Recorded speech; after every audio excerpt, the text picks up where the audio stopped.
Welcome, traveling aviators. Keith Gomez from the Bahamas Tourist Bureau is here today to give you some idea about what it would really be like to do some of our dream vacations. Keith works for the Tourism Bureau out of Fort Lauderdale, Florida, and goes around the country helping people get ready for such an adventure.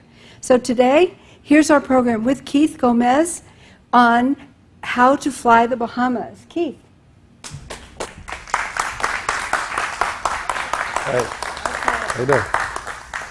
Good morning, fellow pilots. And Kathleen, I want to thank you, O.B. Young and the staff here at the FAA, for inviting me to come down and speak to you on flying the islands of the Bahamas. Today, as you know, we're here at Sun and Fun, which is nothing but a hop, step, and jump away from flying to the Bahamas. We're right next door, 46 miles up the coast of Florida. As you can see, flying the islands of the Bahamas, like I mentioned, is only 46 miles away. It's a short jump for you pilots to come down and visit us in the Bahamas. We have over 50 airports for you to fly in, clear Bahamas Customs and Immigration, and enjoy the amenities that we have to offer within the Bahamas. The hardest part of your trip getting to the Bahamas is just getting to South Florida. For those of you coming from the Midwest, the Northeast, or the West Coast, it's a very, very, very short trip once you get down to Florida to fly to the islands of the Bahamas. General information on flying Bahamas. Flying into the Bahamas, the first procedure that you go through is clearing Bahamas Customs and Immigration. All airports are basically owned by the Bahamas government. At any Bahamas government-owned airport, there are no tie-down fees, no landing fees, no overtime charges for Bahamas Customs and Immigration. Okay? All pilots are welcome at government-owned airports. At private airports within the islands of the Bahamas, you may be required to pay a very small fee, a very minimal fee, which is indicative of just landing there using their particular facility. Like I mentioned, it's a very, very minimal fee. Very short distance, as I mentioned, in flying to the islands of the Bahamas. Very short distance, 46 miles going from Florida to the Bahamas. From Palm Beach going over to the Bahamas is only 60 nautical miles from there to Grand Bahama Island. You clear Bahamas Customs and Immigration at Grand Bahama International Airport. And at that particular airport, which is private owned, you may be required to pay a very small fee to land and tie down there. It is very relaxing to fly the islands of the Bahamas. And we need you to come down and visit our islands because we welcome private pilots to fly our islands. We have a lot of destinations, a lot of experiences to offer you to fly to the Bahamas. So we welcome you flying the islands of the Bahamas.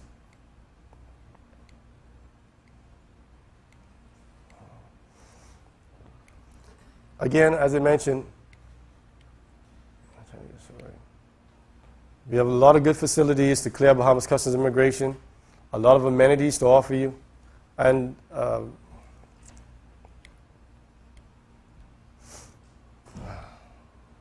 there are no landing fees to clear Bahamas Customs and Immigration. There are no tie-down fees to clear Bahamas Customs, and there's no immigration fees.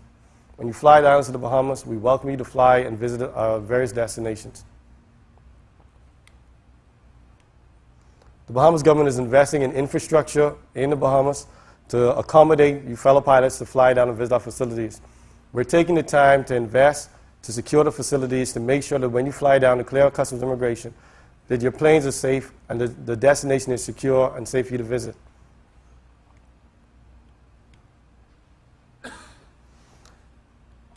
Flying from the United States to the Bahamas, all aircraft are required to have 12-inch numbers. You do not need to depart from an airport of entry or port of entry to fly to the Bahamas. You can basically leave from your home if you live on an airstrip and fly over to the Bahamas. You file an international flight plan, which is basically the same as flying a flight plan from Miami to Fort Lauderdale. The difference being, of course, you're flying to a foreign destination. Now, you must fly or file an IFR flight plan. It is mandatory after sunset. If you're taking firearms with you, leaving from the United States into the Bahamas, we do advise that you register with the United States Customs prior to going to the Bahamas to let them know that you are taking a firearm to the Bahamas. When you clear Bahamas Customs and Immigration, we also ask that you notify the Bahamas Customs official that you are bringing a firearm into the Bahamas. Also important is that you must register the exact amount of rounds of ammunition you're bringing with you. Very important. We want to make sure that the firearm that you bring to the Bahamas, you take back with you. An aircraft custom decal is required, and it can be purchased at any custom office. If you need information on finding this information, you can contact us at the Bahamas Tourist Office or visit our website at www.flying.bahamas.com. When coming to the Bahamas, what is required now is to bring your pilot's license, your medical, aircraft registration, your airworthiness certificate, and insurance. Also, as of January 2007, it is mandatory that all persons leaving the leaving the United States, flying to the Bahamas, have a United States passport. Okay? Very important. You must have a passport. Very, very important. Also required, you must have a Coast Guard approved life jacket for each individual on board your aircraft. A life raft is optional. It is not mandatory to fly to the Bahamas. However, a life vest is. When flying to the Bahamas, you activate your flight plan prior to leaving Florida on 122.2 or 126.7 Miami radio. Prior to landing, you close your flight plan on 124.2 or NASA radio on 128.0. If you're unable to close in the air when you do land, please call 1-800-WX-BRIEF to close your flight plan. Very simple in terms of procedures or forms to fill out in flying to the Bahamas. We've simplified the process to come in and clear Bahamas Customs Immigration. Prior to this, many years ago, there's a multitude of forms that a person would have to fly. They would have to file the C7, the C7A, Transair, etc. And pilots, after a while, just started saying, you know what, it becomes a little hectic. The procedure is just so many forms to fill out. Not anymore, folks. Very, very simple. We've simplified it down to 3 forms of the C7A General Declaration form. C7 is also going to be your cruising permit, which allows you to individually fly from island to island within the Bahamas. So there's no need to fill out a separate Transair form. Very, very simple procedure. There's 1 immigration card per person that's required for each individual on board your aircraft. Like I mentioned, very, very simple procedures, very, very simple forms. This here is a copy of the C7A form, which you'd be required to fill out in entering the islands of the Bahamas. Of course, as I mentioned, the first stop that your aircraft makes must be at the airport of entry. Mandatory. You have to land there first, clear Bahamas Customs and Immigration before enjoying the amenities that we have to offer within the Bahamas. Very important as well, once you finish that, you close your flight plan. Have to close your flight plan, folks. We don't want to send search and rescue looking for everybody while you're laying down by the pool enjoying a couple of Bahama mamas. Okay? Want to make sure you guys have closed your flight plan first. Present your identification when you meet the customs officer, your pilot's license, and as I mentioned, for United States citizens, proof of citizenship in the form of your passport. Okay?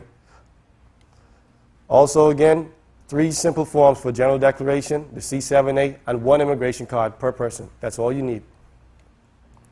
Folks, we all know how it is when going from country to country. The first person you meet, which dictates your entire stay, is going to be the customs officer. Please be patient. Okay?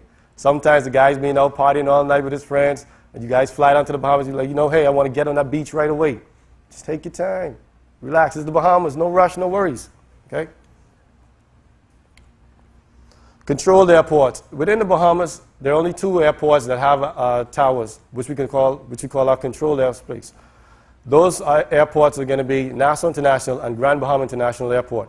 Those are only 2 towers within the Bahamas, so there's only 2 places where you have controlled airspace. Okay?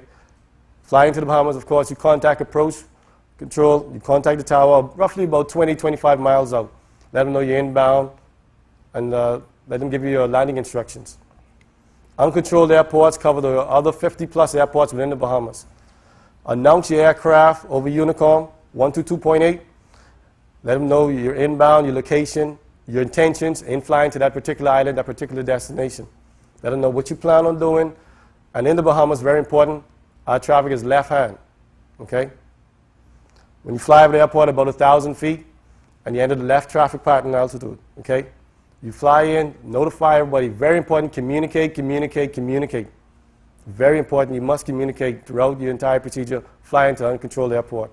You want to make sure that the guy coming back from the bar, kicking back, relaxing last night, isn't taking off and not aware of anybody else coming in.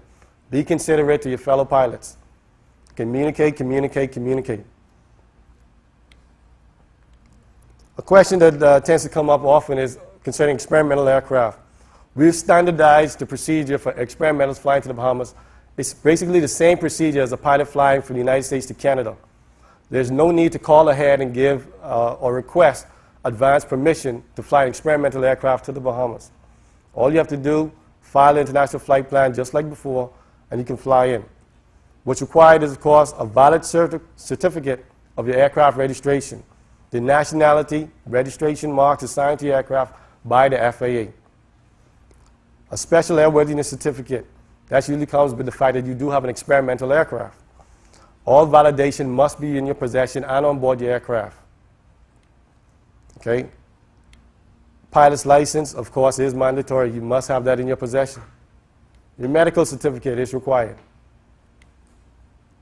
Just an idea of some of the scenery one could expect to fly within the islands of the Bahamas. Again, this isn't a computer-generated image. This is how it really is. You don't believe me? At about 11 a.m., hop a flight over. You see it for yourself. In trying to simplify our procedures, we've associated ourselves very closely with Bahamas Customs to simplify the procedures for any person flying to and around the islands of the Bahamas.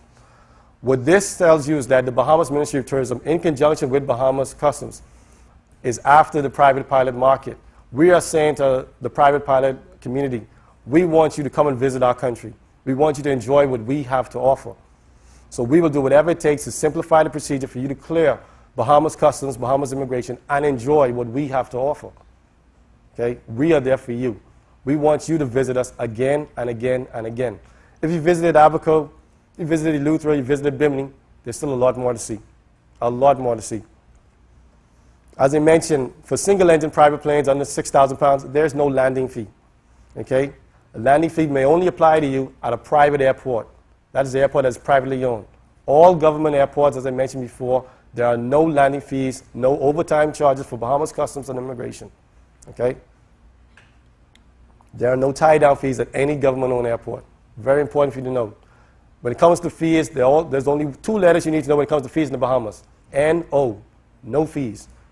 For private aircraft under 6,000 pounds, that's the only word that applies to you. No. No landing fees, no overtime fees for Bahamas Customs Immigration, no tie-down fees. What that spells in your pocket is enjoy, enjoy, enjoy the Bahamas. Come and visit us. Fuel. Fuel is available at basically 20 airports within the islands of the Bahamas.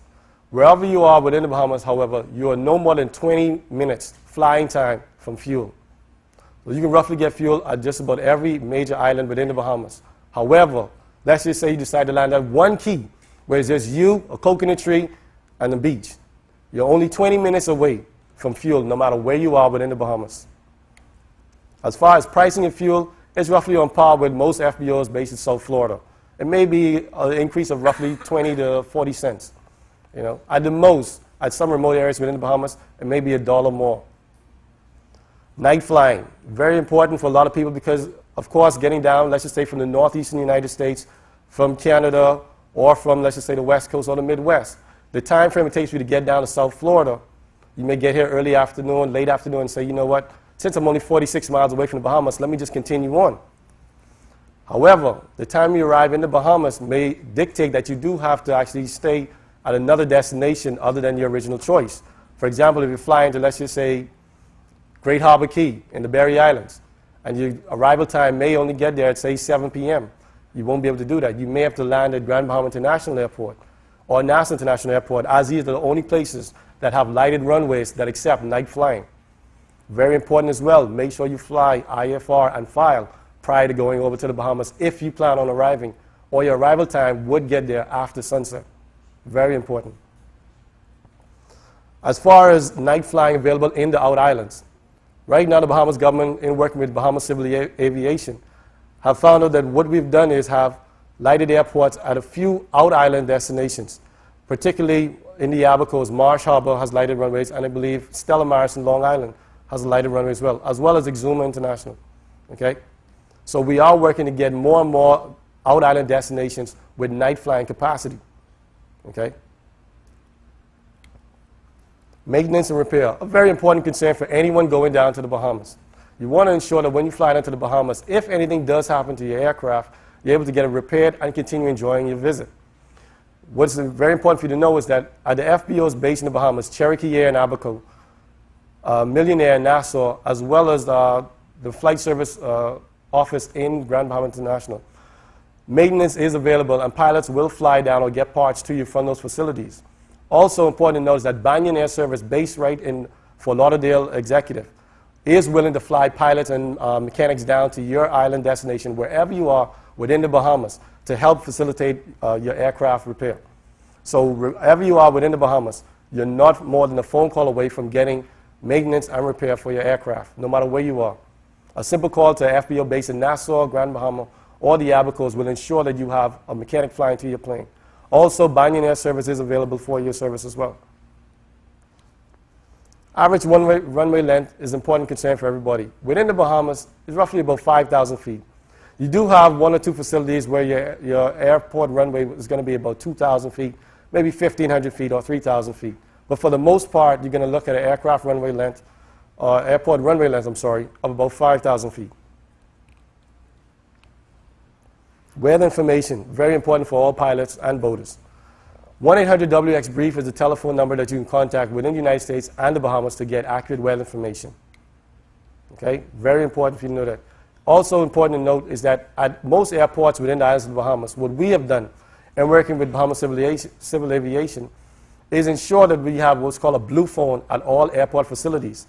These blue phones indicate that these are for pilot use only. It's there for you to, 1, close your flight plan if you're unable to do so in the air. 2, file your flight plan prior to going back to the United States.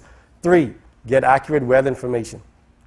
Again, important to note, blue phones available at just about every airport within the islands of the Bahamas, and they're there for your service and yours alone. Okay, it's there for you to, 1, close your flight plan in entering the Bahamas. 2, open your flight plan flying back to the United States. And 3, get your weather information. Okay? Departing the Bahamas is a concern that a lot of people have. What is the procedure? What do I do to leave the Bahamas? How do I make sure that when I go back to the United States, there's not an F-16 escorting me down? Okay? Very important concern for everyone. You must depart in the islands of the Bahamas from an airport of entry. Okay? You must file your flight plan. Like I mentioned before, 1-800-WX-BRIEF. The blue phones are there for your service. So the United States Customs knows that a pilot can't say, well, I didn't get a chance to file my flight plan to let you guys know it's coming. No, no, no. We work with the Bahamas government, and we know that the facilities are there in place for you, the pilot, to file your flight plan and let us know you're coming inbound to the United States. Okay? What we ask you to do nowadays is call and advise Customs and give them an approximate ETA and your aircraft and passenger details in coming back to the United States. We want to make sure that everybody's aware of where you are at all times and what you're going to be doing when you get there. For example, we don't want you to deviate from flying to Fort Lauderdale to go to Palm Beach and then have people, search and rescue looking like, where's Johnny? Where's Johnny? Johnny's supposed to fly this flight plan. Johnny didn't. We want to make sure that the facilities are there and that you actually follow the procedure. When calling or when filing a flight plan, what they're going to give you is a discrete transponder code. Okay? Ensure that you get that from the customs officer when you speak to them and give them your information. When landing, you want to make sure that you actually give your general declaration form and your immigration card to the immigration officer prior to departing. Show them a copy of your flight plan that you have actually done the procedure, you have done your paperwork, and you are ready to depart and enter United States airspace. Of course, as you know, there's a departure tax. That's the only thing any pilot or passenger pays, which is mandatory. A $15 departure tax for any person departing the Bahamas. Whether it's myself or yourself leaving the Bahamas, flying anywhere, you pay a $15 departure tax. After takeoff, you activate your flight plan. Contact Nassau Freeport Radio, 124.2 or 128.0. If you're unable to contact them, you can also activate your flight plan on Miami Radio, 126.7. For flight following, you can also get that on 125.7, or on 121.0, and that's Nassau. Like I mentioned, what you're going to get is the discrete transponder code from the United States Customs. This you activate on 126.7 from Miami Radio. Okay? 15 minutes prior to penetrating that ADIS zone, you must have that transponder code. The ADIS zone is that imaginary line between the Bahamas and the United States. That's just our imaginary line to say, okay, We're now transferring these guys over to your protection and your concern. That's all it is. But prior to doing that, we want to make sure that you have that transponder code. When landed, you close your flight plan, if possible, in the air, 122.2, of course, as you know. And if unable to, you contact Customs Office on 1-800-WX-BRIEF to close your flight plan. You land at the airport of entry, Opa-locka, Miami, or Fort Lauderdale, or Palm Beach, depending on how far up you're going in South Florida. That's where you land, customs, clear, make sure that everything's there. Your flight plan, of course, like I mentioned, would be closed in the air. Or your flight plan, once you land, you close on 1-800-WX-BRIEF. Wait for customs instruction. What's going to happen is when you land, you're going to be put in what they call a penalty box. You wait for U.S. Customs instruction. They will direct you as to what to do, when to disperse passengers, when to come in and physically clear. You walk to customs, you leave your aircraft doors open. What you also do is you take your luggage with you if instructed to. If not, you leave everything in your aircraft, take your documentation with you, which would be a passport, proof of citizenship. Prepare your U.S. arrival and customs declaration cards in advance if possible. Okay? Now, in addition to individuals flying down to the Bahamas, what we in the Bahamas government do is organize what's called fly-ins to the Bahamas. This allows those persons who have never flown to the Bahamas before to fly to the Bahamas in a group atmosphere. Okay? What we try to do is make sure that it's very easy and the procedure is easy so that you can fly to the Bahamas continuously on your own. And if possible, encourage yourself and friends to come along with you. In doing that, what we've done is organize the flying program for about roughly the last 5 to 10 years.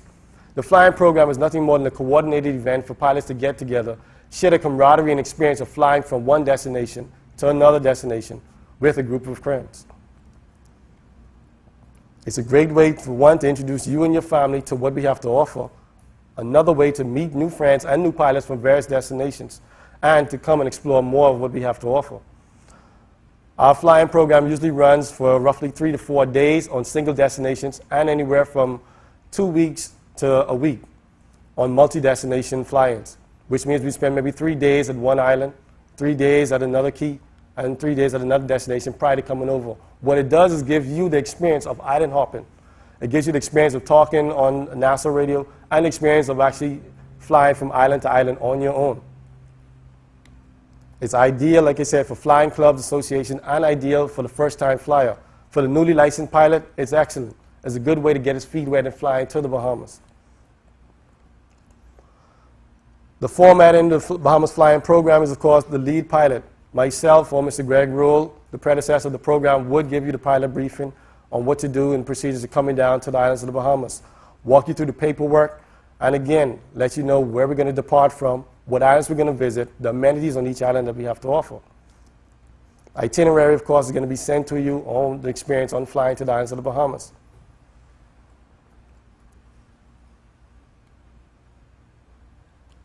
Just an idea and some things to remember coming down to the Bahamas. Flying to the Bahamas is close, it's fun, it's easy. Very simple. If there are any questions from anybody flying to the islands of the Bahamas? Yes, sir.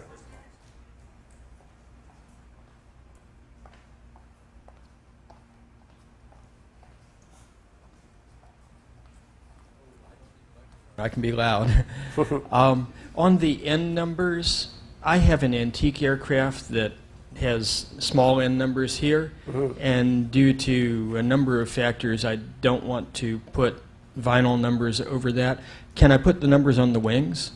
Actually, or do no. they have to be on the fuselage? It has to be on the fuselage. And could they be done with something like tempera paint or something? That would Yes, it come can. off? The main part of the end numbers is to ensure that coming back to the United States, this is the law. That it has to be 12-inch numbers. Going to the Bahamas, your numbers could probably be 6 inches, 5 inches. It's not a requirement for us. Coming into the United States, we want to ensure that you have 12-inch numbers. Even if your plane is legal with small numbers in the States? Yes, Okay. 12-inch numbers. Any other questions? Yes, sir. I thought the radio license disappeared many, many years ago, but a local flight school is sponsoring trips to Bahamas, now allowing it with rental aircraft, and they're requiring everyone to have a USA radio license. Have you heard of that in the last 20 years? Actually, no, I haven't. Maybe my colleague Greg Something has. new? The radio license is not required. It's on the books. It's on the book legally on our books. But because of the bureaucracy that we have in the Bahamas, you need to take it off the books. So you don't need a radio license to fly to the Bahamas. But because those folks look at the books themselves, they see it and it's required to do it. But, It's one of the, sorry, it's one of those archaic things that we have to get rid of in the Bahamas. okay. As I mentioned, as Greg mentioned, it's not required anymore. Yes, ma'am. Hi. If you are flying on an IFR flight plan and you have activated, do you have to get a squawk to enter the ADAS, or is it like in the DC area? No. Once you file IFR, in fact, some places you don't even need to activate. Once you get clearance, and you get a void time if you go on islands where you don't have that. But once you go, they automatically have you on record. In fact, your squawk code, what they give you when you clear, you get your clearance. That's the squawk code you get back in. Very much. Anyone else? I'm sorry, sir. A slight amplification on that. Twice in your presentation, you mentioned getting the code once before leaving the Bahamas and once before penetrating the ADIS. Is that the same code, or do we have to get a second code? It's the same code you're going to get. The point of the matter is to make sure that you do have the code prior to penetrating the ADIS zone. When filing your flight plan, you want to ensure that you do get one. If you do not, or the customs officer doesn't give you one, you want to ensure that once you're airborne and you activate your flight plan, one is given to you prior to penetrating that ADIS zone. It's like a redundant system. You want to ensure that you have it prior to penetrating that ADIS zone. Anyone else? Any other questions? But folks, what do we have to do? We have some chalks that we want to give away. We realize that in the Bahamas we really don't have much tie downs, and we realize that you guys want to come to the Bahamas, and we want to give these chalks. In fact, me and Keith flew over here from Nassau, and we were kind of a little overgrown, and we definitely need to get rid of these chalks. So what Keith is going to do, we can ask one or two questions, because we want to make sure that you were paying attention to what he was saying at this meeting, because it's very important to us. And we're not going to, it's very easy questions you can ask. And we're going to give these chalks away. Again, we have some on the floor there, and we have some over here, and we have also some name tags we're going to give away to you guys. So, Keith? Question number one, folks. What is required as of January for all pilots flying to and from the islands of the Bahamas coming back to the United States? Jesus, who said that? Give it to her, give it to her, give it to her. There you go. Okay. Average runway length in flying the islands of the Bahamas is what? I'm sorry. There you go. You guys really were paying attention. One thing too we want to do, you know, we have that video we're going to be running in a few minutes, so once you guys get that video queued up, you're going to go ahead and take care of that. Yeah. There's a nice video presentation, shows you the experience of flying to the islands of the Bahamas, what you see and do. All the procedures that I went over roughly in the presentation is there for you in the video format.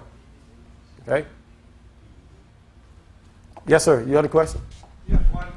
Okay.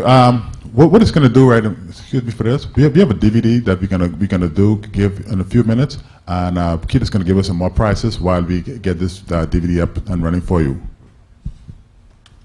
Yes, sir. Oh, okay, thank you. We're thinking later this summer of making a flight down to Providenciales, to Provo, Turks and Caicos. On our way back, we're thinking of making a stop in the Bahamas.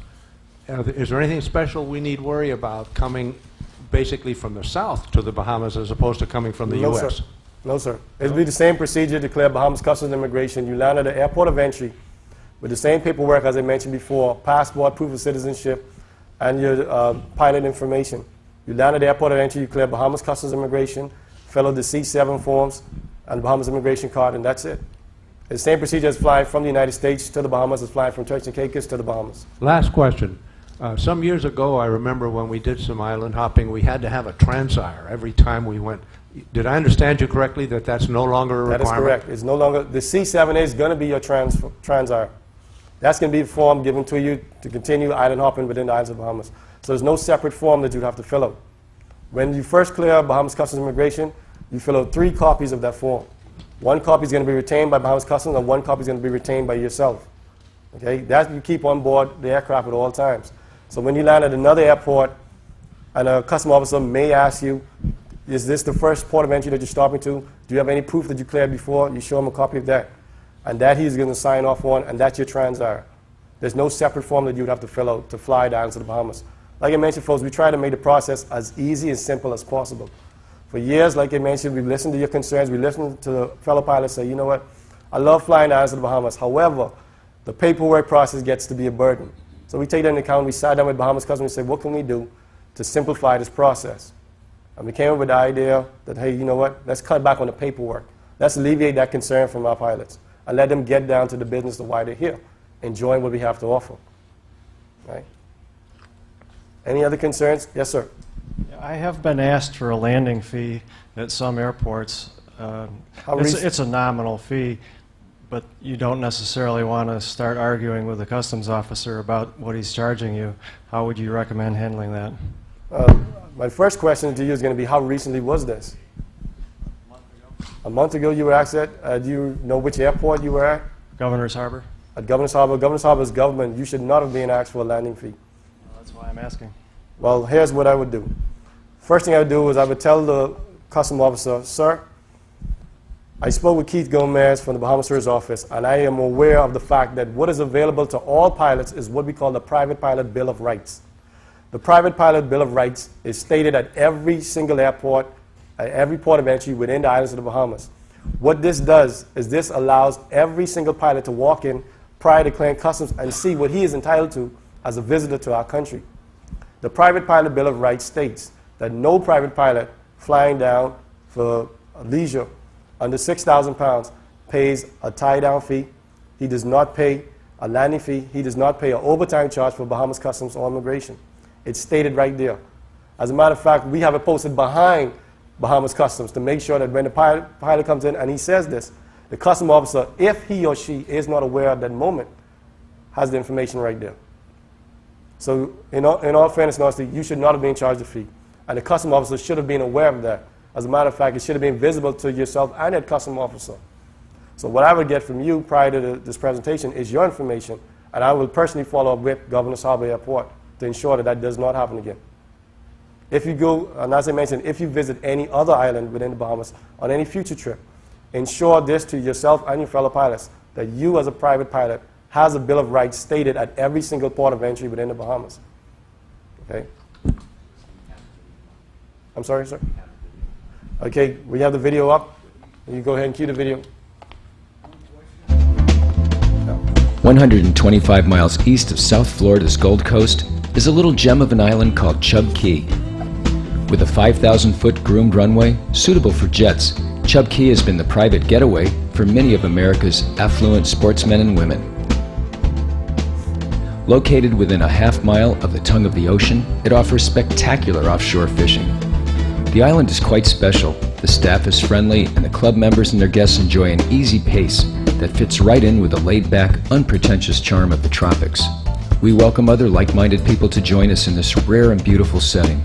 A new master plan for the island has been unveiled that offers villas and home sites, as well as slip ownership for yachts up to 200 feet. Built around traditional Bahamian architecture, Chub Key offers and preserves a lifestyle that revolves around a love of the sea and all things natural. A well-appointed yet casual members club will be the social hub of the island, along with a spa, villa accommodations, a beautiful beach, and a full-service marina. The Chub Key Club extends a warm welcome to all who embrace gracious tropical living.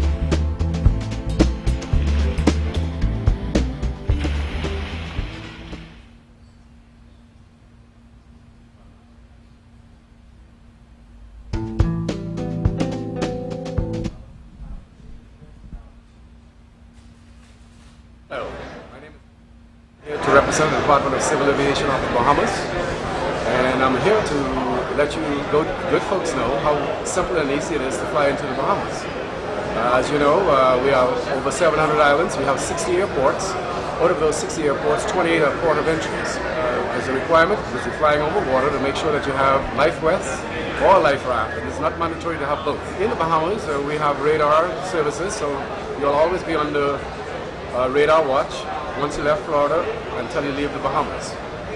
We speak English, and our regulations are similar to those of the What's FAA. going on? That's Mr. Tony Dean, one of our civil aviation directors. And Tony Dean was basically going over some of the premise as to what's expected for private pilots flying down to the Bahamas.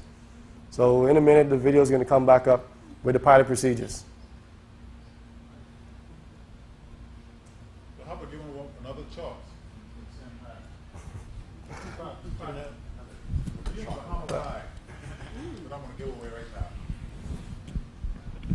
You want to have a Bahama buy. Who have been in the Bahamas 10 times in the aircraft? 9 times in the Bahamas. 8 times. Okay. Folks, I'm just trying to get rid of this stuff because I'm going to go back empty. So let's go and give us another chalk away. Keith, you want to go ahead and ask a question? Yeah. Who's flown at both a controlled airport in the Bahamas and uncontrolled airport in the Bahamas? You have? How many times? Probably about 5. There you go. Okay, tell you what, since you have a chalk, I'm going to give you some name tags. And folks, the video is up and running now, so we're ready to go.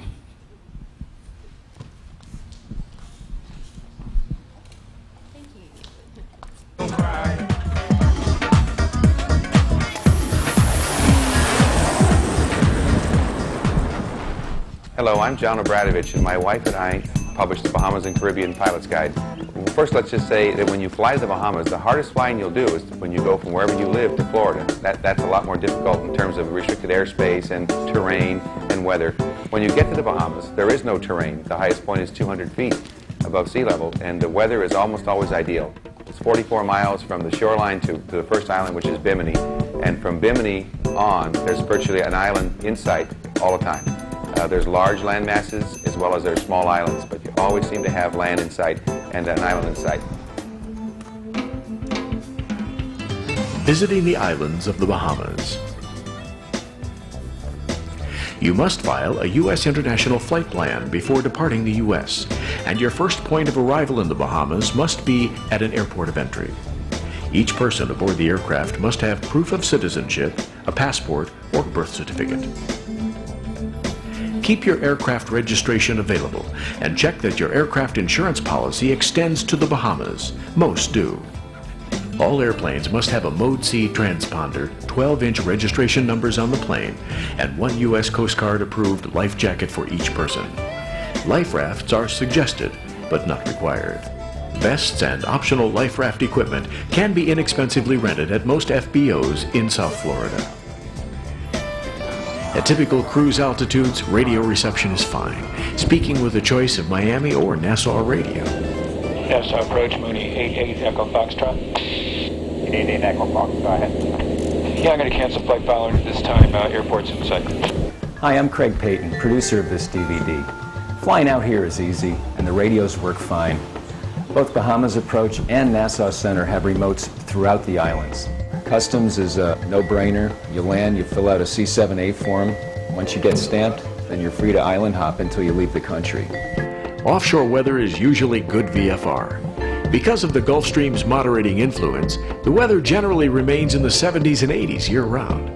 For trouble-free navigation, GPS is your best bet, with VORs and ILS approaches in Freeport and Nassau. It can get a little breezy out here in the islands, and I've also found from water to land, you have to consider wind shear. I carry a little bit of extra speed on final. I don't try to plant the plane right on the numbers. Upon arriving, you must land at an airport of entry the first time you enter the islands.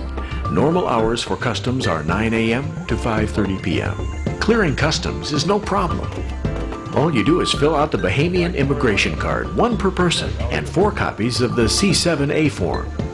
With this single permit, you can island hop with ease. The Bahamian government has developed a private pilot's Bill of Rights. No landing fees for single-engine private planes under 6,000 pounds. No overtime customs and immigration fees for private aircraft.